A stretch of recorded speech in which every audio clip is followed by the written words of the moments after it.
बात बहुत ध्यान से सुनना। पंडित जी से किसी ने कही, बोले बाबा जीवन में बहुत कष्ट आ गए हैं, ठाकुर जी कष्टों पे कष्ट दिए जा रहे हैं, क्या करें? परिवार विपरीत हो गया, कार्य विपरीत हो गया, समाज विपरीत हो गया, ठाकुर जी ने इतने कष्ट दे दिए, अब क्या करें बाबा? तो पंडित जी महाराज प्रसन्न मुद्रा में उत्तर देते, भैया जे कन्हैया है ना, जाके खेलवे की बड़ी आदत है, जे हमारे संग खेलो करे, ब्रजभाषा ही बोलते थे शुद्ध, जे हमारे संग खेलो करे, जे कष्ट ना है, जे कन्हैया खेल लो है हमारे संग में। लाला चिंता या बात की मत करे कि जीवन में कष्ट क्यों आ रहे हैं, भले ठाकुर जी तो यूं कह दे, अरे लाला तू कुछ जितनो खेलना हो तो उतनो खेल ले, हमें कोई चिंता नहीं, पर हमको एक वचन दे। बोले कहा, खिलौना में ही रहना चाहिए, खिलौना नहीं बदलियो लाला कभी, खिलौना सदा मुंह को ही रखियो। लाला कहीं तेने खिलौना बदल लियो और मुंह को किनारे पटक दियो। अच्छा देखो, बालक जिस खिलौने से खेलता रहता है वो ही खिलौना बार बार टूटता है, और जिस खिलौने का त्याग करता है वो सुरक्षित खड़ा ही रहता है कोने में। जो समझो पूर्व सुरक्षित है, बिल्कुल बढ़िया है, कोई जीवन में तुम समझिए कोने धरो भयो खिलौना है। रोज रुदन होता है, रोज परेशानी होती है, रोज विपत्ति आती है, रोज थक जाते हो, रोज ठाकुर जी के आगे कहते हो क्यों ऐसा, तो समझ जाओ तुम प्रिय खिलौना हो, ठाकुर जी रोज खेल रहे हैं आपके साथ, रोज खिला रहे हैं। आज ही श्री जगन्नाथ जी से प्रार्थना करो, हे जगन्नाथ प्रभु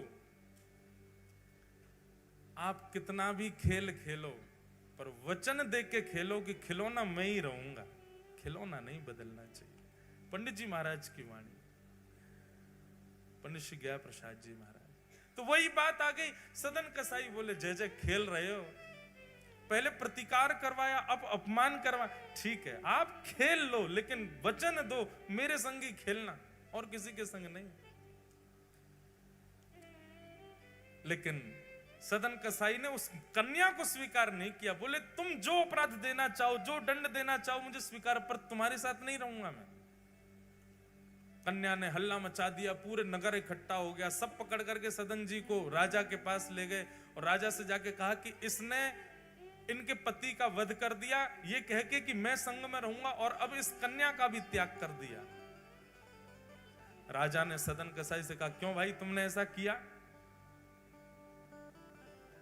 सदन जी हंसने लगे, बोले कि मैं क्या कहूं, क्योंकि मेरे पक्ष को मैं रखूं उसके लिए सबूत इकट्ठे करने पड़ेंगे और इतना मुझ पर समय नहीं है। आपको जो दंड देना है वो दंड दे दीजिए, पर बस एक चीज मेरी मानना, मृत्यु दंड मत देना। कागा सब तन खाइयो मेरो चुन चुन खाइयो मांस, दोने नामत खाइयो मोहे पिया मिलन की आस। सदन कसाई रोने लगे, आपको जो दंड देना है मुझे स्वीकार है, पर मुझे मारिएगा नहीं। मुझे मृत्यु का भय इसलिए नहीं कह रहा, मैं अपने नाथ से मिलने जा रहा हूं, एक बार उनको देख तो लूं, कहीं उनको देखे बगैर मेरे प्राण निकल गए तो फिर मैं कैसे जीवित रहूंगा।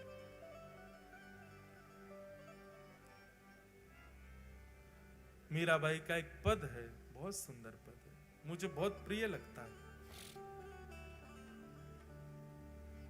कल रात्रि में भी मैं गा रहा था, कमरे में सब बैठे थे वैष्णव जन। कबहू मिले पिया मोरा गोविंद, कबहू मिले पिया मोरा गोविंद, कबहू मिले। नेत्र बंद करके शब्द सुन करके गाओ। मीराबाई का बहुत सुंदर पद है। ठाकुर जी से प्रार्थना कर रही है, कब मिलोगे आप मुझे? कबहू मिले पिया मोरा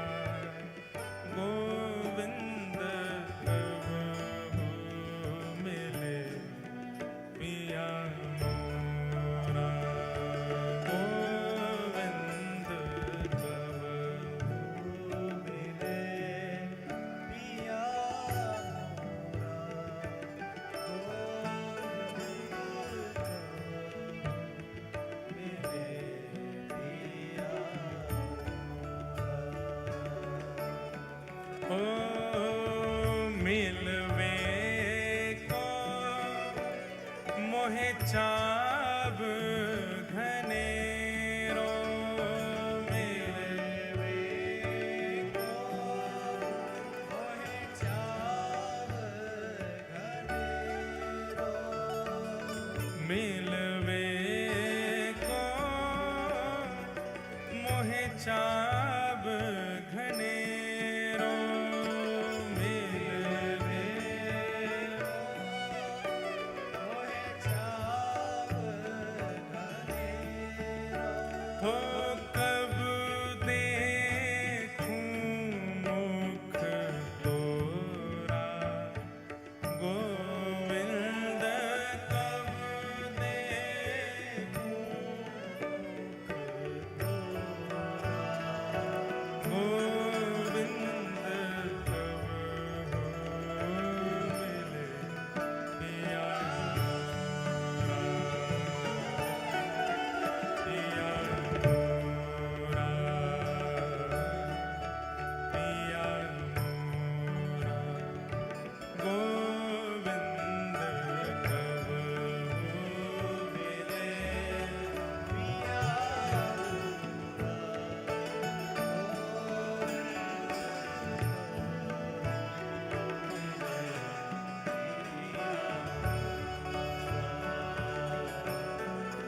पिया पिया गिरधर लाल प्यारे की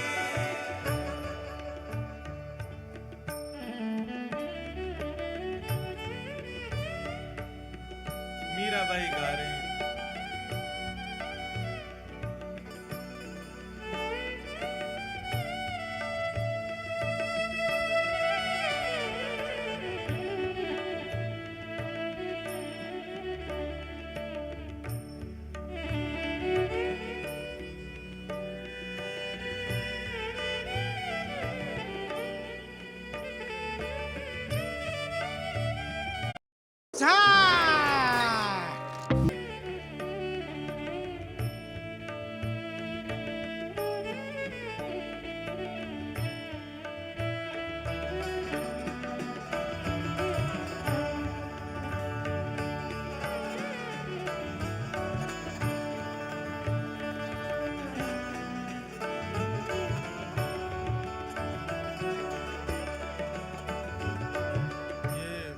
पंक्ति बहुत अच्छी लगती है मीराबाई की।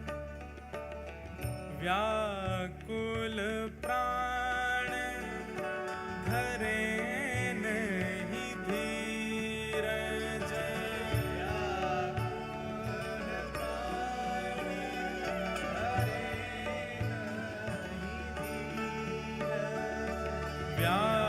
व्याकुल प्राण धरे नहीं धीरज, व्याकुल प्राण धरे नहीं धीरज,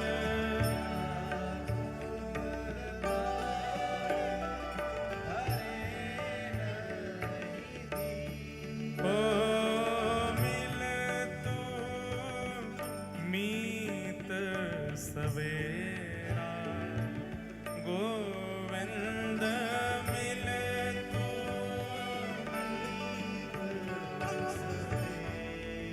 मीराबाई की स्थिति कैसी है? मीराबाई हर रात्रि में ऐसी स्थिति, ऐसी अवस्था में पहुंच जाती है कि प्राण अब रुक ही नहीं पाएंगे, पर एक आश कि शायद कल की सुबह की सूर्य किरण में शायद श्याम सुंदर मिल जाए, रोज अपने प्राणों को बचा लेते। मीराबाई की स्थिति तो रोज ऐसी हो जाती कि बस अब जीवित नहीं रह पाऊंगी मैं श्याम सुंदर के बिना, पर फिर भी एक विश्वास चित्त में प्रकट हो जाता है। गजेंद्र को भी तो मिले थे, भक्त प्रहलाद को भी तो मिले हैं, ध्रुव को भी तो मिले हैं, इसका मतलब ठाकुर जी मिलने का स्वभाव है, मुझे भी तो मिल सकते हैं। और फिर से अपने प्राणों को जीवित रखती। मिल तू प्रीत सवेरा गोविंद, मिल तू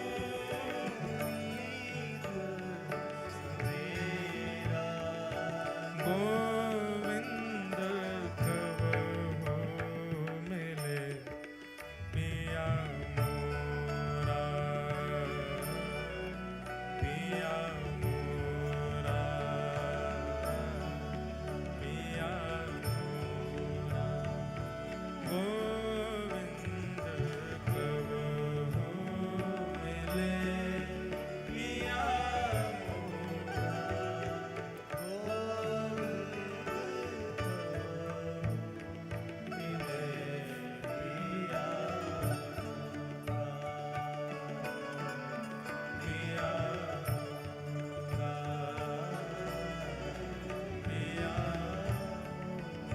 सब लोग गाओ।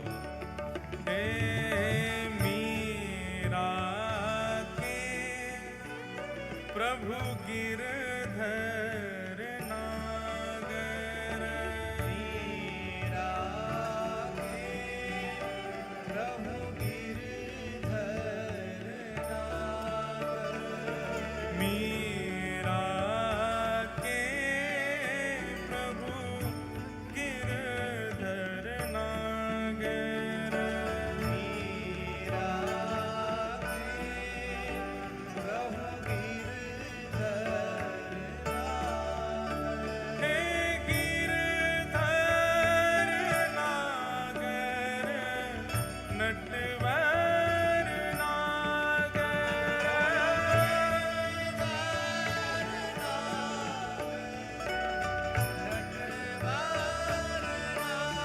प्यारे गिरधर नागर नटवर नागर,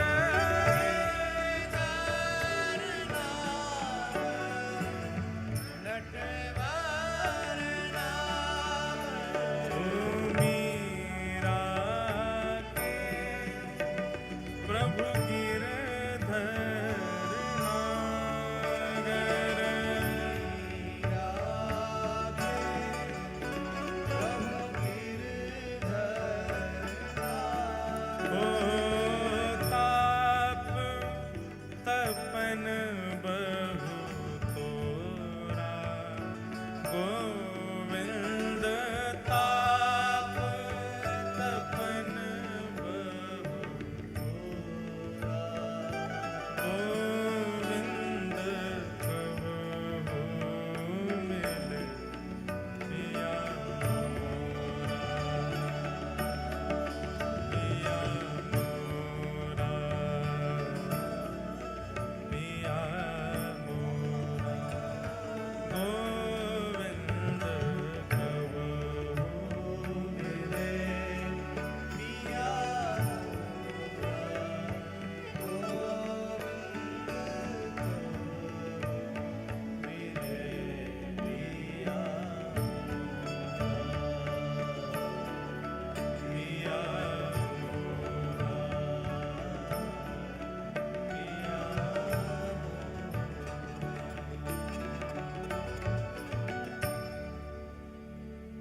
मीरा के प्रभु गिरधर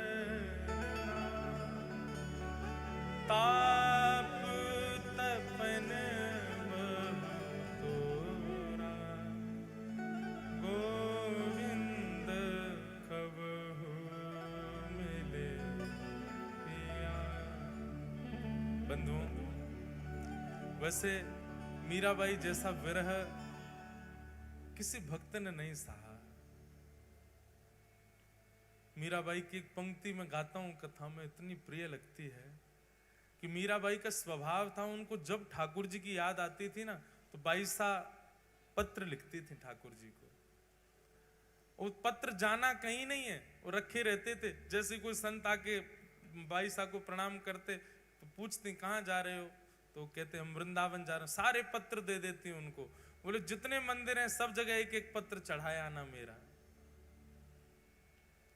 संत अगर कभी मन में विचार करते कि इन पत्रों को खोल के पढ़ा जाए, इनमें क्या लिखा है, तो जब वो पत्र खोल के देखते थे तो अक्षर तो होते थे पर इतना जल पड़ा होता था उनके ऊपर कि वो सारे अक्षर ऐसे मिले जुले घुले हुए रहते थे।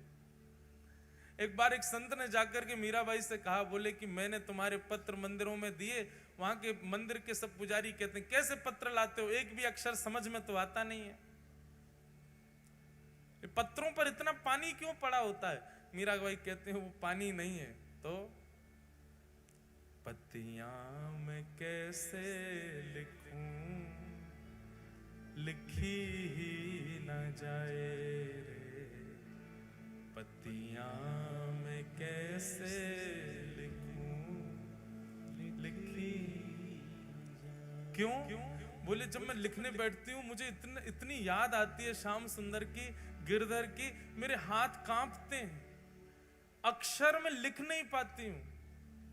और कभी कभी हाथ पकड़ करके यदि अक्षर अंकित कर भी देती हूं तो इतने आंसू बहते हैं, इतने आंसू बहते हैं, जो लिखती हूं वो बह जाता है। कलम धरत मेरो कर कांपत है, कलम धरत मेरो कर कांपत है, और नीर रहे हैं बहाए, नीर रहे बहाए, पतिया में कैसे लिखूं, लिखी न जाए, पतिया में कैसे लिखी न जाए। ठाकुर जी बहुत खेलते हैं, और जाके संग खेले नहीं है समझो मिलेंगे भी ना वाको।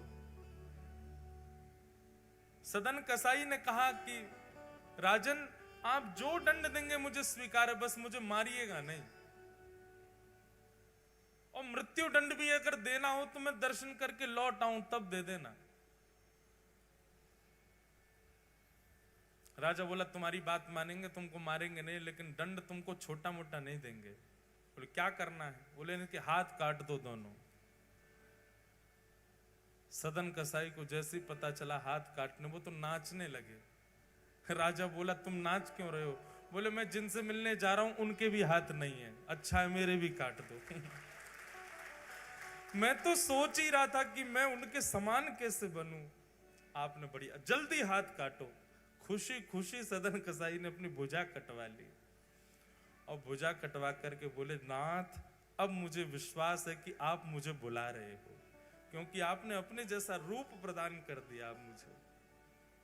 हाथों से रक्त बह रहा है, कोई चिकित्सा नहीं हुई है, और सदन कसाई चल पड़े जगन्नाथ की ओर। रोते जा रहे हैं, विलखते जा रहे हैं, गिर जाते हैं, चलते चलते इतनी कमजोरी आ गई है कि महाराज स्थिति वर्णन नहीं की जा सकती सदन कसाई की। जैसे ही नीलाचल धाम में प्रवेश करने लगे, सब वैष्णव जन चलते चलते अब दौड़ने लगे। बोले आ गया नीलाचल धाम, आ गया जगन्नाथपुरी धाम। देखो नीलाचल पर्वत पर कैसा सुंदर सुशोभित भगवान श्री जगन्नाथ जी का मंदिर। दूर से ही जगन्नाथ जी का मंदिर दिखने लग जाता है।